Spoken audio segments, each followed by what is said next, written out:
the tool that I mentioned before that we released 6 years ago, Traffic Cop, that is exactly what it's meant for. So essentially, what you can do is set up a JavaScript on the page. You wrap any of the ads that you have on that page, so that it will prevent any invalid traffic from viewing or clicking the ad, right? If there is a user that is detected as high risk that it's invalid, then it'll show a CAPTCHA to that user. And if the user is able to solve the CAPTCHA, then it's determined that it's actually a human user, right? If not, it keeps the bot traffic away from viewing or clicking the ads, and it keeps your Google account, your other SSP accounts nice and safe. You also get stats on where is the invalid traffic coming from, right? You can see what your invalid traffic percentage is for per country of traffic, right? For your different traffic sources.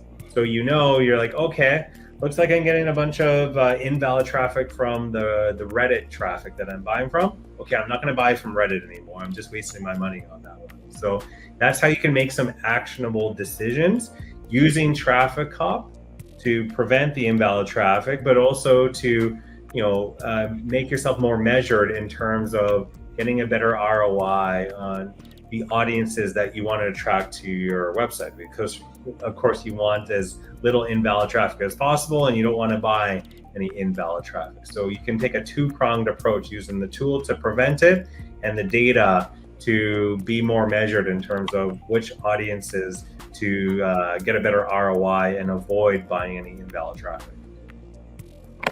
Yeah, thank you, Keen.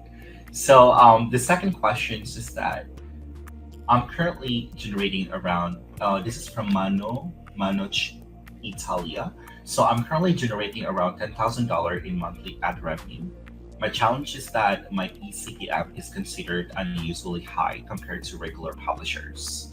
And because of that, when I apply for Google Ad Manager or edX Invite, I often get rejected. I've already ensured that my setup follows Google's policies, and my invalid traffic rate is consistently below 1%. On top of that, I've already received 12 successful payments, which shows long-term revenue consistency. Despite this, most edX companies label my traffic as spamming. The real issue is that I know I can drive much more traffic, but I can't scale because of these rejections. My question is, what should a publisher in my situation do to gain approval and build long-term trust with edX or GAM partners?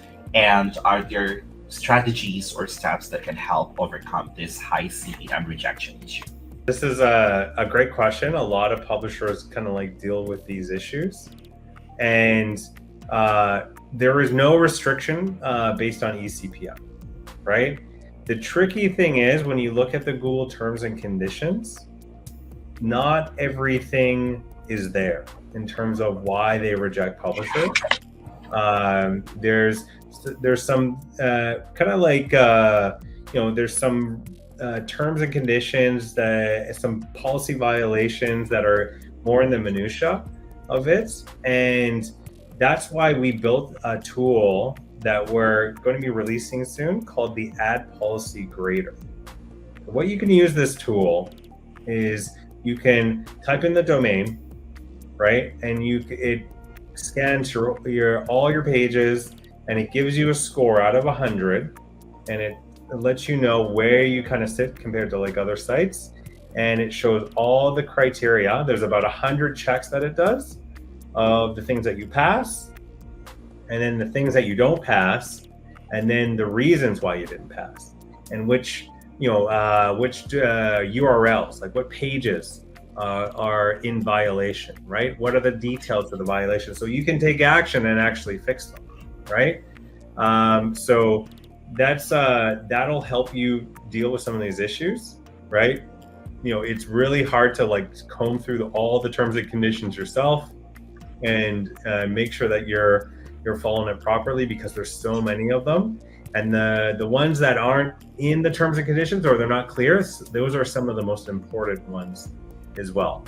And it also depends on the quality of your traffic, right?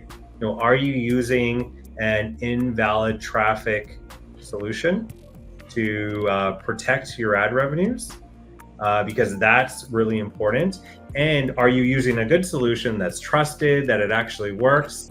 Are you using a proper like JavaScript implementation? So there's a lot of kind of details there that will prevent you. And if you miss out on one, that'll get you, that'll prevent you from getting approved on Ad Exchange and GAM for the future. And it's kind of difficult because Google doesn't give actual reasons why they rejected a certain publisher. So I understand it's probably pretty frustrating, but we can help you with that, right? That is our expertise, is compliance, and that's why we build all these tools to make the whole Google compliance process more clear, so that you can understand it. That's why we educate so much, and that's why we built tools so that you could take action, so that you know that your website is fully compliant, so that you can get approved by Google